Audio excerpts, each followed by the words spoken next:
മുനമ്പം വിഷയം 10 മിനിറ്റ് കൊണ്ട് പരിഹരിക്കാമായിരുന്നു എന്ന പ്രതിപക്ഷ നേതാവിന്റെ പ്രസ്താവനയെ തള്ളി സമസ്ത കേരള സുന്നി യുവജന സംഘം സംസ്ഥാന ജനറൽ സെക്രട്ടറി അബ്ദുൽ ഹക്കീം അസ്ഹരി.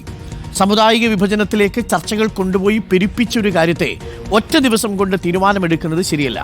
വഖഫിന് കിട്ടിയ ഭൂമി വിൽക്കാൻ പാടുള്ളതല്ലെന്നും ഫറൂഖ് കോളേജ് ഭൂമി വിറ്റിട്ടുണ്ടെങ്കിൽ അത് തെറ്റാണെന്നും അബ്ദുൽ ഹക്കീം അസ്ഹരി പറഞ്ഞു. സമസ്ത കേരള സുന്നി യുവജന സംഘത്തിന്റെ സംസ്ഥാന ജനറൽ സെക്രട്ടറി അബ്ദുൽ ഹക്കീം അസ്കരിയാണ് നമുക്കൊപ്പമുള്ളത്. ഉസ്താദ്, ഇപ്പോൾ സംസ്ഥാനത്ത് ഉപതെരഞ്ഞെടുപ്പ് കഴിഞ്ഞിരിക്കുകയാണ്. ഈ ഒരു ഘട്ടത്തിലാണ് മുനമ്പം വിഷയം വീണ്ടും ചർച്ചയാക്കിക്കൊണ്ടിരിക്കുകയാണ് പ്രധാനമായും BJP.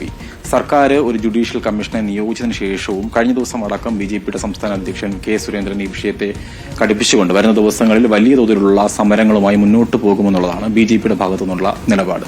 എങ്ങനെ നോക്കിക്കാണുന്നു BJPയുടെ ഈ ഒരു ഭാഗത്തു നിന്നുള്ള ഇത്തരത്തിലുള്ള ഈ മുനമ്പം വിഷയം അടക്കമുള്ള ഇതിൽ അവരുടെ സമീപനത്തെ എങ്ങനെ നോക്കിക്കാണുന്നു? രേഖകൾ സംസാരിക്കുന്ന ഒരു ഭൂമിയെക്കുറിച്ച് ഉള്ള തർക്കം അത് രേഖ നോക്കിയാൽ അവസാനിക്കുന്ന കാര്യമേ ഉള്ളൂ.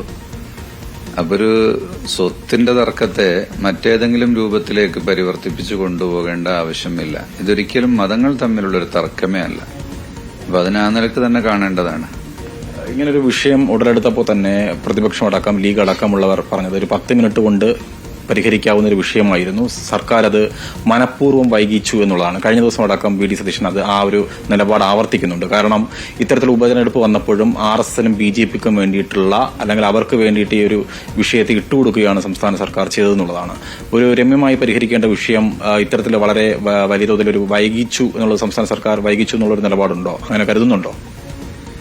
സാമുദായികമായ വിഭജനത്തിലേക്ക് ചർച്ചകൾ കൊണ്ടുപോയി പെരുപ്പിച്ച ഒരു കാര്യത്തെ ഒറ്റ ദിവസം കൊണ്ട് തീരുമാനമെടുക്കുക എന്നതല്ല ശരി. അവധാനതയോടുകൂടി കൃത്യമായും മനസ്സിലാക്കിക്കൊണ്ട് തീരുമാനമെടുക്കുന്നത് തന്നെയാണ് ശരിയായ നിലപാട്. അതുതന്നെയാണ് ഏതൊരു പൗരനും, രാജ്യത്തെ ഏതൊരു പൗരനും രാഷ്ട്രീയത്തിൽ ഇടപെടാനുള്ള റൈറ്റ് ഉണ്ട് എന്നുള്ളത് തന്നെയാണ് ഉസ്താദ് സൂചിപ്പിക്കുന്നത്. അതേസമയം മതം ഒരിക്കലും രാഷ്ട്രീയത്തിൽ ഇടപെടാൻ പാടില്ല എന്നുള്ളത് തന്നെയാണ് ഒരിക്കൽ കൂടി ആവർത്തിക്കുന്നത്. വീഡിയോ ജേർണലിസ്റ്റ് ജിനീഷിനൊപ്പം reporter Arun Solomon, in Reporter, Thiruvananthapuram. പ്രിയപ്പെട്ട പ്രേക്ഷകരെ, നമുക്കൊരു ചെറിയ ഇടവേള കൂടി വേണം. കേരളത്തിൽ പലയിടങ്ങളിലും മഴയുണ്ട്. മലപ്പുറത്ത് നല്ല ശക്തമായ മഴയാണെന്ന് റിനി എന്നൊരു പ്രേക്ഷകൻ ഇപ്പോൾ എനിക്കൊരു മെസ്സേജ് അയച്ചിട്ടുണ്ട്. കളക്ടർ ശ്രദ്ധിക്കണം എന്നാണ് അവരുടെയൊക്കെ ആവശ്യം. കുട്ടികളടക്കം സ്കൂളിൽ പോകുന്നതാണ്. വെള്ളക്കെട്ടുണ്ടാവാൻ സാധ്യതയുണ്ടെങ്കിൽ കളക്ടർ അവർക്ക് അവധി കൊടുക്കണം. നമുക്കറിയില്ല. പക്ഷേ പലയിടങ്ങളിലും നല്ല മഴ പെയ്തുകൊണ്ടിരിക്കുന്നു എന്നാണ് മലപ്പുറത്ത് നിന്ന് ചില ആളുകൾ സന്ദേശം അയക്കുന്നത്. മലപ്പുറത്ത് ഇപ്പോഴും അവധി പ്രഖ്യാപിച്ചിട്ടില്ല. എറണാകുളത്തും അവധിയില്ല. നല്ല കനത്ത മഴ ചിലയിടങ്ങളിൽ 3 മണിക്കൂറിനുള്ളിൽ ഉണ്ടാകും എന്നുള്ള ഒരു കാലാവസ്ഥാ പ്രവചനമുണ്ട്. അപ്പോൾ പ്രിയപ്പെട്ട പ്രേക്ഷകർ